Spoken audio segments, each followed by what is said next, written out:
डर में जी रहा है। राज्य सरकार में बैठे लोग चैन की नींद सो रहे हैं। केरला को इन समस्याओं से छुटकारा तभी मिलेगा जब एक बार कांग्रेस, एक बार एलडीएफ, ये जो मिली भगत का चक्कर चल रहा है ना, वो चक्कर जब टूटेगा तब जाकर के आपको न्याय मिलेगा। കേരളത്തില് അഴിമതി നിറഞ്ഞ അതുപോലെ തന്നെ കെടുകാര്യസ്ഥതയുടെ സർക്കാരാണ് ഇവിടെ ഉണ്ടാകുന്നത്, മാറി മാറി വരുന്നത്.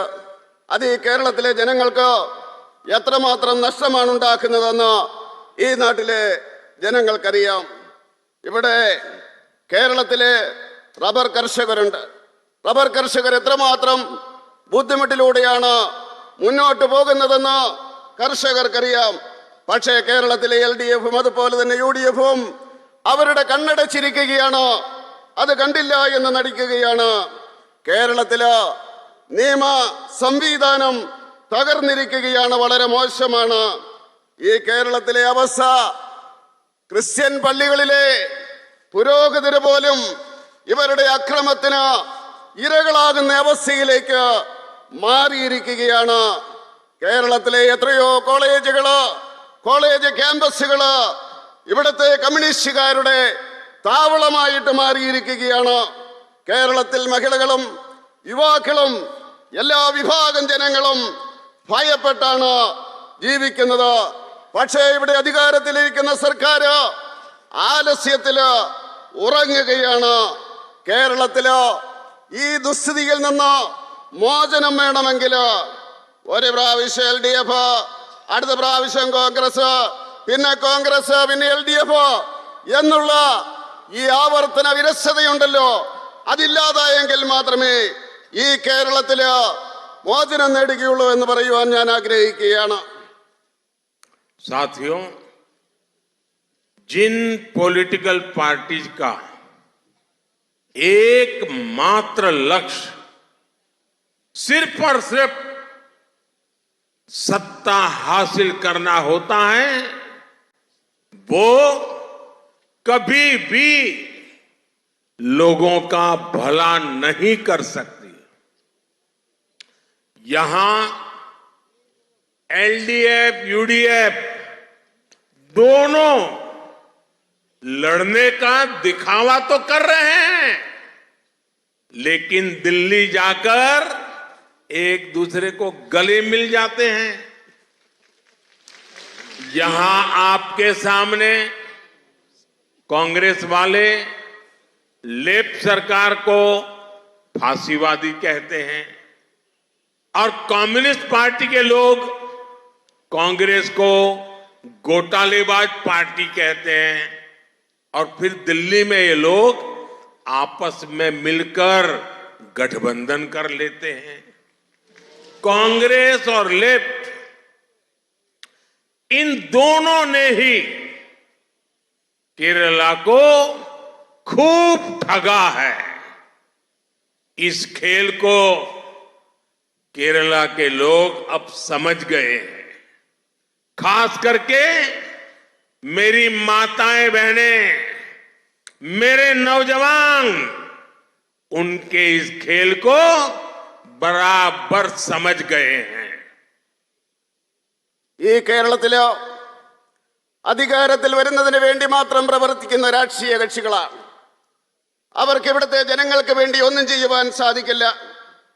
ഈ LDFും അതുപോലെ തന്നെ UDFും കേരളത്തിൽ അവര് പരസ്പരം ഏറ്റുമുട്ടുന്നത് പോലെ കാണിക്കുകയാണ്. പക്ഷേ ഡൽഹിയിൽ ചെന്ന് കഴിഞ്ഞാൽ അവർ പരസ്പരം തോളോട് തോറ് നിൽക്കുകയാണ്. തീർച്ചയായിട്ടും ഇവിടുത്തെ ജനങ്ങളെ കബളിപ്പിക്കുകയാണ് ചെയ്യുന്നത് ഈ LDFും UDFും. ഇവിടുത്തെ സഹോദരിമാര്, അമ്മമാര്, യുവാക്കള് ഇവർക്കെതിരെ ശക്തമായിട്ട് പ്രതികരിക്കേണ്ട അവസരം വന്നിരിക്കുകയാണ്. ആ രീതിയിൽ കേരളത്തിലെ രാഷ്ട്രീയ അന്തരീക്ഷം മാറിയിരിക്കുകയാണ്. साथियों, कांग्रेस हो या लेफ्ट, इन दलों ने सत्ता के लालच में जिस तरह के खेल खेले, जिस तरह राज्यों को बर्बाद किया, वो भी अब लोग अच्छी तरह जानते हैं। इसलिए जिस राज्य से एक बार ये दल पराजित हो जाते हैं, ये दल निकल जाते हैं, वहां के लोग इन्हें वापस लौटने ही नहीं देते। अब देखिए पड़ोस में तमिलनाडु में कांग्रेस ने 1962 में आखिरी चुनाव जीता था। यूपी, गुजरात, बिहार में भी कांग्रेस ने 4 दशक पहले, 4 डेकेड पहले आखिरी चुनाव जीता था। ओडिशा में भी कांग्रेस 3 दशक से सरकार से बाहर ही है। देश के कितने ही राज्यों में आज कांग्रेस का एक मेंबर ऑफ पार्लियामेंट भी नहीं है। अब आप देखिए त्रिपुरा, बंगाल, ये राज्यों में ये लेफ्ट पार्टियों का सितारा इतना चमकता था, 3-3, 4 दशक तक उन्हीं की चलती थी। लेकिन एक बार जब लोगों ने त्रिपुरा से उनको हटाया, बंगाल से लेफ्ट वालों को हटाया, उसके बाद कितने ही साल हो गए, कांग्रेस को और लेफ्ट को ये कोई घुसने नहीं देता है। ऐसे राज्यों के लोगों को ये सच्चाई पता है कि जितने साल उन्होंने कांग्रेस पर भरोसा किया, जितने साल उन्होंने लेफ्ट पर भरोसा किया, उतने साल उस राज्य का सर्वाधिक नुकसान हुआ है। രാഷ്ട്രീയ ലക്ഷ്യം വെച്ചുകൊണ്ട് അധികാരത്തിൽ വരുവാൻ ശ്രമിക്കുന്ന ഈ പാർട്ടികൾ സംസ്ഥാനങ്ങൾക്ക് എന്തുമാത്രം നഷ്ടമുണ്ടാക്കി എന്നുള്ളത് നമുക്ക് മനസ്സിലാക്കുവാൻ സാധിക്കും. അതുകൊണ്ട് തന്നെ ഒരു സംസ്ഥാനത്ത് നിന്ന് ഈ രാഷ്ട്രീയ പാർട്ടികൾ പുറത്താക്കി കഴിഞ്ഞാലോ, കോൺഗ്രസ് ആയാലും കമ്മ്യൂണിസ്റ്റ് പാർട്ടി ആയാലും, പിന്നെ ഒരിക്കലും ആ ജനത അവരെ തിരിച്ചു കൊണ്ടുവരുന്നില്ല. നമുക്ക് നോക്കാം, അയൽ സംസ്ഥാനമായിട്ടുള്ള തമിഴ്നാട്ടിലോ കോൺഗ്രസ് 1962 ആണ് അവസാനം തിരഞ്ഞെടുപ്പിൽ ജയിച്ചത്. എന്നിവരെയും അവർക്ക് തിരിച്ചു വരുവാൻ സാധിച്ചിട്ടില്ല. യുപിയിലും ഗുജറാത്തിലും ബംഗാളിലും 4 പതിറ്റാണ്ട് മുമ്പാണ് കോൺഗ്രസിന്റെ അവസാനത്തെ സർക്കാർ ഉണ്ടായത്. ഒറീസയിലോ ഏതാണ്ട് 3 പതിറ്റാണ്ട് മുമ്പാണ് കോൺഗ്രസ് അധികാരത്തിൽ നിന്ന് പുറത്തായത്. രാജ്യത്ത് എത്രത്തോളം സംസ്ഥാനങ്ങളിൽ കോൺഗ്രസിന് ഒരു പാർലമെന്റ് മെമ്പർ പോലും ഇല്ലാത്ത സംസ്ഥാനങ്ങളുണ്ട്. നമുക്കറിയാം, ത്രിപുരയിലും ബംഗാളിലും ആ ചുവപ്പ് താരം എത്രമാത്രം തിളങ്ങിയിരുന്നതാണ്. ഇന്ന് അവിടുത്തെ ജനങ്ങള് അവരെ തിരിച്ചറിഞ്ഞിരിക്കുന്നു, അവരെ അധികാരത്തിൽ നിന്നും തുത്തെറിഞ്ഞു. അവർക്കിനിയും വരുവാൻ സാധിക്കില്ല. ഈ കോൺഗ്രസും അതുപോലെ തന്നെ കമ്മ്യൂണിസ്റ്റുകാരും അധികാരത്തിരുന്ന എല്ലാ സംസ്ഥാനങ്ങളിലും ആ സംസ്ഥാനത്തിലെ ജനങ്ങൾക്ക് എത്രമാത്രം നഷ്ടമുണ്ടാക്കിയിട്ടുണ്ട് എന്ന് നമുക്ക് മനസ്സിലാക്കുവാൻ സാധിക്കും.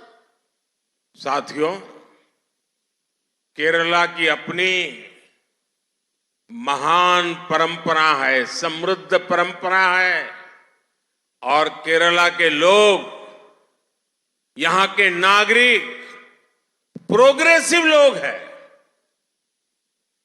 अच्छा सोचने वाले लोग हैं, दूर का सोचने वाले लोग हैं, जबकि कांग्रेस और एलडीएफ ये पिछली शताब्दी की पुरानी सोच से भी ज्यादा और पुरानी सोच रखने वाली पार्टियां हैं। कांग्रेस पार्टी अभी तक 19वीं सदी की सोच के साथ ही चल रही है। एलडीएफ भी एक विलुप्त और आउटडेटेड विचारधारा पर आश्रित है। इन दोनों का कल्चर भी केरला की महान परंपराओं और केरला की प्रगतिशील जनता की विचारधारा से बिल्कुल उलट है। ये लोग संसद में, आप सोचिए 21वीं सदी में ये लोग संसद में 3 तलाक के खिलाफ जो कानून बन रहा था उसका विरोध कर रहे थे। ये लोग ओबीसी कमीशन का विरोध करते हैं। ये लोग आर्थिक रूप से कमजोर वर्ग को आरक्षण देना है तो उसका विरोध करते हैं।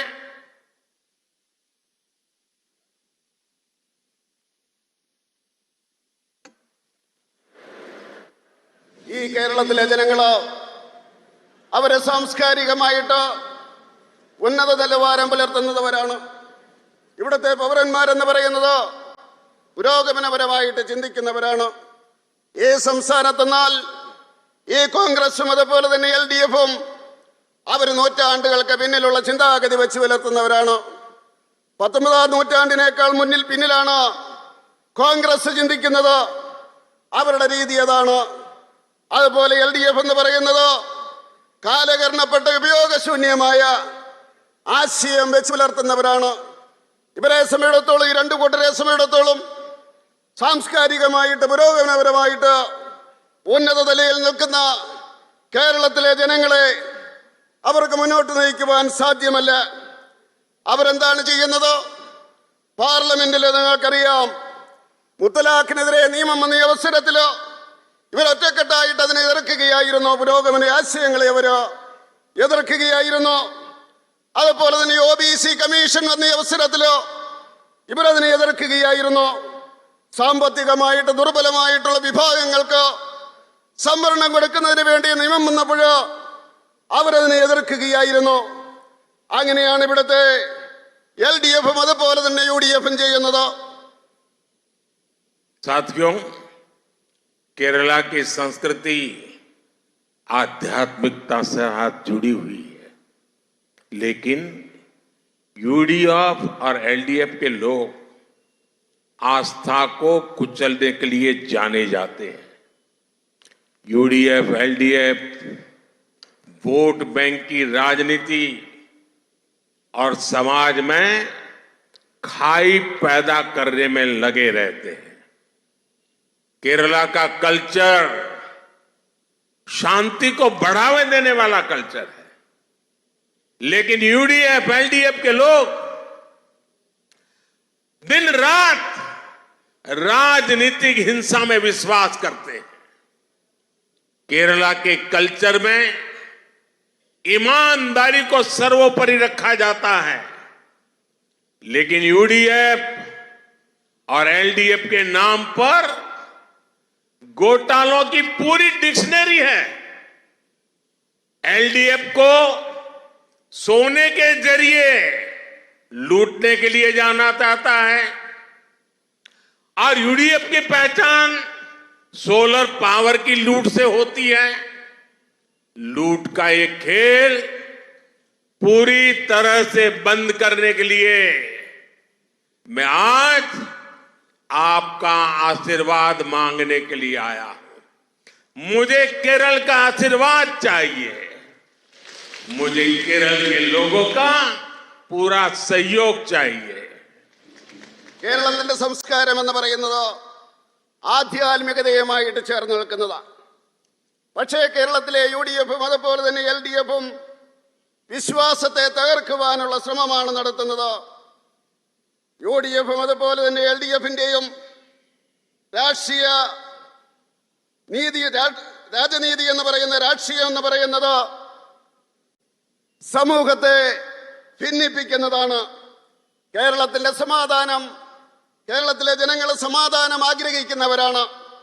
സമാധാനത്തിന്റെ പാതയിലോ മുന്നേറുവാൻ വേണ്ടി ആഗ്രഹിക്കുന്നവരാണ്. പക്ഷേ കേരളത്തിലെ UDFും അതുപോലെ തന്നെ LDFും അവര് അക്രമ രാഷ്ട്രീയത്തിൽ വിശ്വസിക്കുന്നവരാണ്. കേരളത്തിന്റെ സംസ്കാരം എന്ന് പറയുന്നത് സത്യസന്ധതയില് ഊന്നിയതാണ്. പക്ഷേ LDFന്റെയും UDFന്റെയും അവരുടെ ഈ അഴിമതിയുടെ കുംഭകോണത്തിന്റെ ശബ്ദകോശം തന്നെയായിട്ട് അവർ മാറിയിരിക്കുകയാണ്. LDFും UDFും. LDF സ്വർണത്തിന്റെ രൂപത്തിലാണ് കൊള്ള നടത്തുന്നതെങ്കിലോ UDF അവര് സോളാർ ശക്തിയുടെ രൂപത്തിലാണ് കൊള്ള നടത്തുന്നത്. ഈ കൊള്ള അവസാനിപ്പിക്കണമെങ്കിലോ തീർച്ചയായിട്ടും എനിക്ക് നിങ്ങളുടെ ആശീർവാദം വേണം. കേരളത്തിലെ ജനങ്ങളുടെ സഹകരണം കിട്ടുകയാണ് എങ്കിലോ ഈ കൊള്ള ഞാൻ അവസാനിപ്പിക്കുമെന്ന് പറയാൻ ആഗ്രഹിക്കുക. साथियों, यहां की करप्ट सरकार के बावजूद बीजेपी सरकार केरला के आप लोगों के विकास के लिए पूरी ताकत से काम कर रही है. अगर मैं आपको सिर्फ पथनमथिट्टा जिले में बीजेपी सरकार के विकास कार्य बताऊंगा तो आप अंदाजा लगा पाएंगे कि हम केरल के लोगों के कल्याण के लिए कितना काम कर रहे हैं. मैं एक जिले का बताता हूं. पथनमथिट्टा में अराउंड 3,50,000 परिवारों को जल जीवन मिशन के तहत नल से जल का कनेक्शन दिया गया है. पथनमथिट्टा में लगभग 5 लाख लोगों को PM गरीब कल्याण योजना के तहत मुफ्त राशन मिल रहा है. पथनमथिट्टा में 1,50,000 से ज्यादा किसानों को PM किसान सम्मान निधि के 380 करोड़ रुपए दिए गए हैं. पथनमथिट्टा में 1,50,000 से ज्यादा पशुओं का वैक्सीनेशन हुआ है. यहां करीब 12,000 महिलाओं को उज्ज्वला योजना के तहत LPG कनेक्शन दिया गया है. ഇവിടുത്തെ അഴിമതി നിറഞ്ഞ സർക്കാരുകൾ കേരളത്തെ തകർക്കുവാൻ വേണ്ടി ശ്രമിക്കുന്ന അവസരത്തിലോ കേന്ദ്രത്തിലെ BJP സർക്കാരോ കേരളത്തിന് വേണ്ടി, കേരളത്തിന്റെ പുരോഗതിക്ക് വേണ്ടി ശ്രമിച്ചുകൊണ്ടിരിക്കുകയാണ്. പൂർണ്ണമായിട്ടുള്ള ശക്തി അതിനുവേണ്ടി ഞാൻ ഉപയോഗിക്കുകയാണ്. ഈ പത്തനംതിട്ട ജില്ലയിൽ മാത്രം കേന്ദ്ര സർക്കാർ നടപ്പിലാക്കിയ പദ്ധതികളെ പറ്റി നിങ്ങൾ കേൾക്കുകയാണെങ്കിലോ നിങ്ങൾക്ക് മനസ്സിലാകും കേന്ദ്ര സർക്കാർ എത്രമാത്രം ജനക്ഷേമ പദ്ധതികളാണ് നടപ്പിലാക്കുന്നതെന്ന് നിങ്ങൾക്ക് മനസ്സിലാക്കാൻ സാധിക്കും. ഞാനിപ്പോൾ പറയുന്നത് പത്തനംതിട്ട ജില്ലയുടെ കാര്യം മാത്രമാണ്. ഏതാണ്ട് 3,50,000 കുടുംബങ്ങൾക്ക് ഈ പത്തനംതിട്ട ജില്ലയിലോ ജൽ ജീവൻ പദ്ധതിയുടെ അടിസ്ഥാനത്തിലോ ടാപ്പുകൾ ഘടിപ്പിച്ചു കൊടുത്തിരിക്കുന്നു വീടുകളിലോ. അതുപോലെ തന്നെ ഈ പത്തനംതിട്ട ജില്ലയിലോ ഏതാണ്ട് 5 ലക്ഷം ജനങ്ങൾക്ക് ഗരീബ് കല്യാൺ പദ്ധതിയുടെ അടിസ്ഥാനത്തിലോ സൗജന്യമായിട്ടുള്ള റേഷൻ കൊടുത്തുകൊണ്ടിരിക്കുകയാണ്. അതുപോലെ തന്നെ ഈ പത്തനംതിട്ട ജില്ലയിലോ 1,50,000 കർഷകർക്ക് കിസാൻ സമ്മാൻ നിധിയുടെ അടിസ്ഥാനത്തിലോ ആ രൂപ കൊടുത്തുകൊണ്ടിരിക്കുന്നു. എത്രയാണെന്ന് അറിയണ്ടേ? 380 കോടി രൂപ ഈ പത്തനംതിട്ട ജില്ലയ്ക്ക് വേണ്ടി കൊടുത്തിരിക്കുകയാണ്. അതുപോലെ തന്നെ ഈ പത്തനംതിട്ട ജില്ലയില് 1,50,000 വളർത്തുമൃഗങ്ങൾക്ക് വാക്സിനേഷൻ കൊടുത്തിരിക്കുന്നു.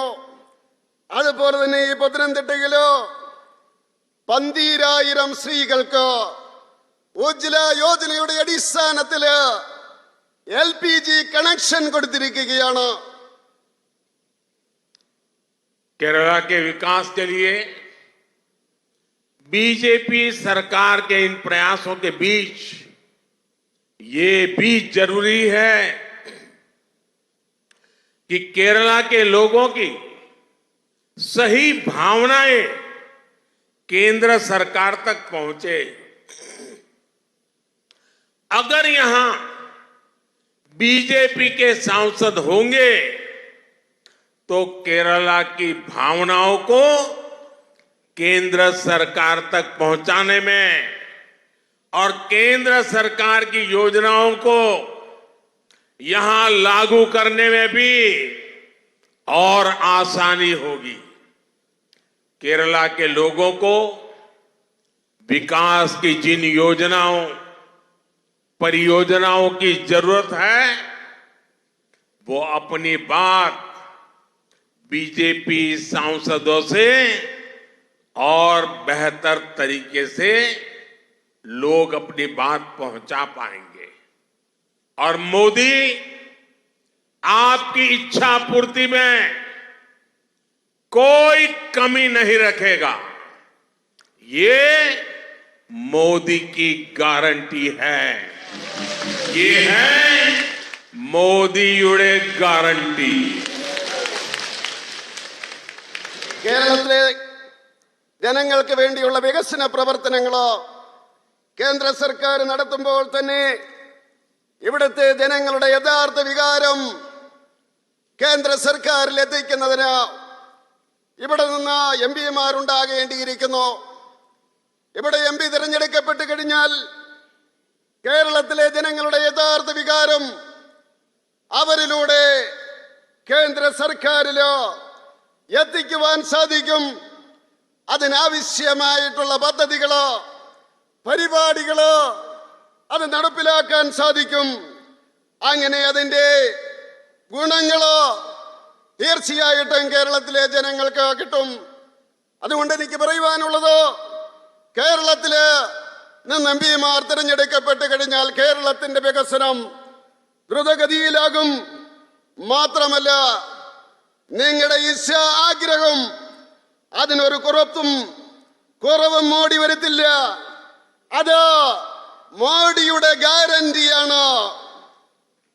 साथियों, मैं जब भी विदेश जाता हूं, वैश्विक नेताओं से मिलता हूं, तो वो सभी और खासकर गल्फ देशों के नेता, प्रवासी भारतीय और विशेष करके केरला के लोगों के बारे में बहुत बातें करते हैं।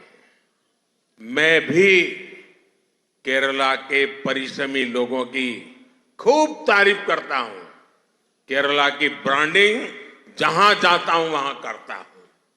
मैं विदेशों में लोगों को बताता हूं कि क्यों हमारा केरला इतना खास है।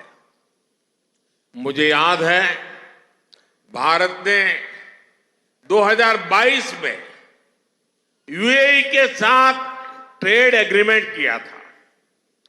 इससे आने वाले वर्षों में सैकड़ों बिलियन डॉलर के कारोबार और निवेश का रास्ता तैयार हुआ। इससे किसका फायदा होगा? इसका लाभ केरला के हमारे उन ऊर्जावान युवाओं को होगा जो बड़ी संख्या में UAE में रहते हैं।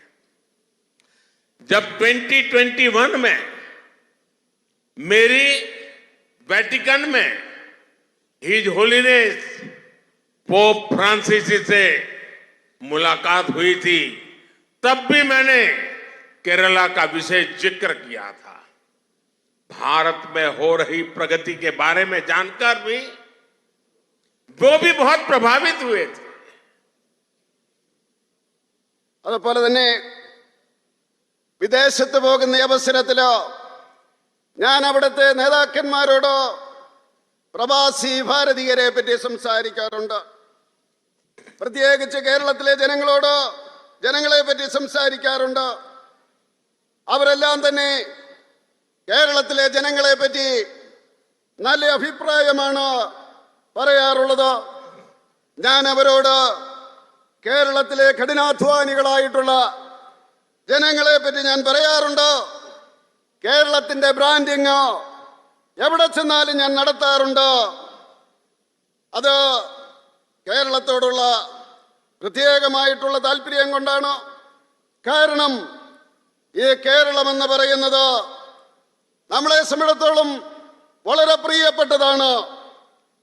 ഭാരതം 2022 UAE-യുമായിട്ട് വ്യാപാര കരാറ് ഒപ്പുവെക്കുകയുണ്ടായി. അതുകൊണ്ടുണ്ടാകുന്ന ഗുണമെന്ന് പറയുന്നത് ശതക്കണക്കിന് കോടി ബില്യൺ ഡോളറിന്റെ പ്രവർത്തനങ്ങൾ ഉണ്ടാകും. അതിൻ്റെതായിട്ടുള്ള നേട്ടങ്ങളുണ്ടാകും. ആർക്കാണ് ഇതിന്റെ നേട്ടമുണ്ടാകുക? ആർക്കാണ് ഇതിന്റെ ഗുണമുണ്ടാകുക? കേരളത്തിൽ നിന്നുള്ള ഊർജസ്വലരായിട്ടുള്ള യുവാക്കള് അവർ UAE-യിലുണ്ട്. അവർക്കായിരിക്കും അതിന്റെ വലിയ ഗുണം കിട്ടാൻ പോകുന്നത്. 2021 ഞാൻ വത്തിക്കാൻ സന്ദർശിച്ച അവസരത്തില് പരിശുദ്ധ ഫ്രാൻസിസ് പാപ്പയുമായിട്ട് കാണുകയുണ്ടായി. അപ്പോഴും അദ്ദേഹം സംസാരിച്ച അവസരത്തില് ഞാൻ അദ്ദേഹത്തോട് പറയുകയുണ്ടായി, കേരളത്തിലെ വിശേഷങ്ങള്, സർക്കാരിന്റെ ശ്രമപരമായിട്ട് ഭാരതത്തിലുണ്ടായിട്ടുള്ള വികസനത്തില് അദ്ദേഹം വളരെ തൽപരനായിരുന്നു. साथियों, पिछले 10 वर्षों में हमने देश के हर क्षेत्र, हर वर्ग के लिए जितना ज्यादा काम कर सकते हैं करने का प्रयास किया है। आप जानते हैं, हम युद्ध के बीच फंसी हमारी नर्स बहनों को भारत वापस लेकर आए थे इराक से। हमने संकट में फंसे हमारे पादरियों को बाहर निकाल करके सुरक्षित वापस लाए थे। कोरोना के समय दुनिया के हर हिस्से से भारतवासियों को स्वदेश पहुंचाया है, क्योंकि जहां एक भी भारतीय परेशानी में होगा वहां उसके साथ हमारी सरकार मजबूती से खड़ी होगी। ये है മോദിയുടെ ഗ്യാരണ്ടി.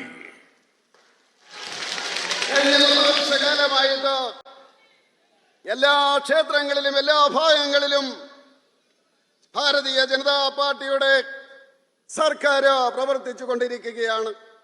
എല്ലാ ജനവിഭാഗങ്ങൾക്ക് വേണ്ടി കഠിനമായിട്ടുള്ള ശ്രമങ്ങൾ നടത്തിക്കൊണ്ടിരിക്കുകയാണ്. നമുക്കറിയാം, യുദ്ധത്തിലോ കുടുങ്ങിയ നേഴ്സുമാരെ എത്ര ശ്രമകരമായിട്ടാണ് തിരിച്ചു കൊണ്ടുവന്നതെന്ന് നമുക്കറിയാം. അതുപോലെ തന്നെ ദുരിതത്തിൽ വിദേശത്തുപെട്ട വൈദികരെ നമ്മൾ തിരിച്ച് നമ്മുടെ രാജ്യത്തേക്ക് കൊണ്ടുവന്നു.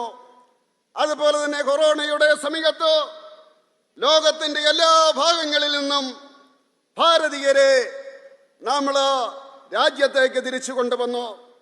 എവിടെയാണെങ്കിലും ഭാരതീയർക്ക് ഒരു പ്രശ്നമുണ്ടായാൽ അവിടെ ശക്തമായിട്ട് സർക്കാർ ഉണ്ടാകും.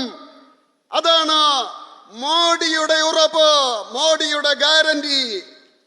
साथियों, अगले कुछ दिनों में ही ईस्टर भी आने वाला है।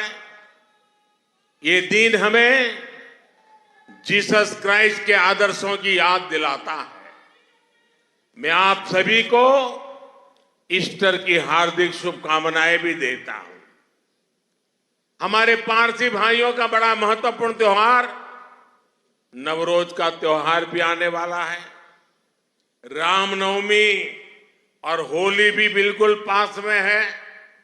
रमजान का पवित्र महीना चल रहा है और लोकतंत्र का सबसे बड़ा फेस्टिवल भी शुरू होने वाला है।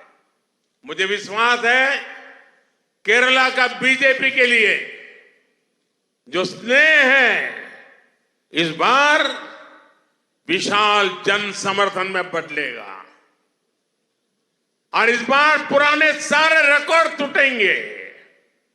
एलडीएफ यूडीएफ के विष चक्र से हमारा केरला बाहर निकालेगा और मोदी को केरला की सबसे ज्यादा सेवा करने का मौका देगा। मैं आपसे वादा करता हूं कि मोदी केरला के विकास के लिए कोई कोर कसर नहीं छोड़ेगा। ഏതാനും ദിവസത്തിനുള്ളില് പവിത്രമായിട്ടുള്ള ഈസ്റ്റർ വരികയാണ്.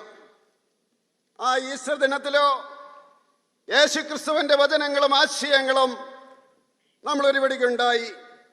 തീർച്ചയായിട്ടും ഈ അവസരത്തിലോ ഞാൻ എല്ലാവർക്കും ഈസ്റ്ററിന്റെ ആശംസകൾ നേരുകയാണ്.